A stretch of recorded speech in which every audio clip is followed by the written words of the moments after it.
Hello, and welcome back to another Python tutorial by the person that hates Python for some reason. Anyways, today I'm going to be teaching you one of the most basic algorithms in Python. It's called brute force. Now, brute force algorithm, it's essentially just trying everything until it works.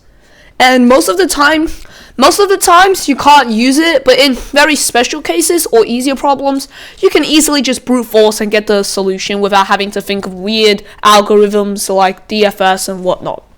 So today, for my brute force example, I'm going to be using Beautiful Year from Codeforces.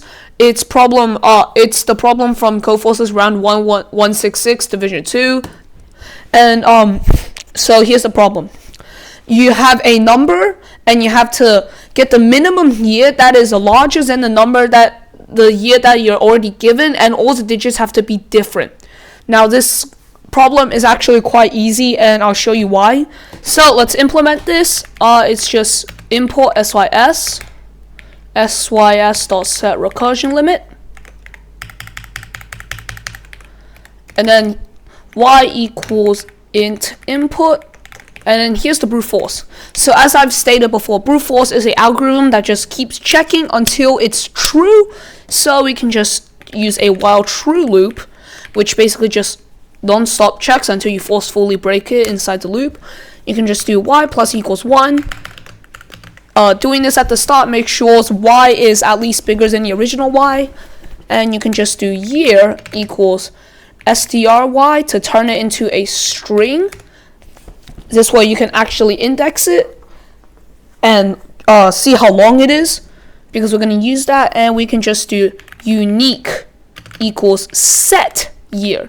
What a set does is basically it removes all double ups of any number. So let's say this will change year into, if year was 2012, then this is what it would be. It removes the extra 2 at the end because it already happened, because it already appeared in the set at the start. And to break it, we can just do if len unique equals len year, print y, and break. Test it against the sample.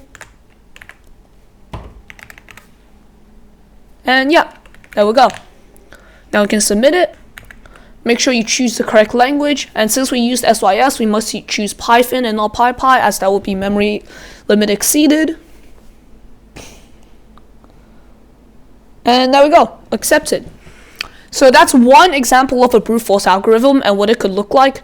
Another way is you can just, for another question, let's say another method of brute forcing is just using if x equals y or whatever, then do this, and then elif x equals z, do this. This could be another way of brute force, but this is just one way using loops that usually makes brute forcing a lot faster.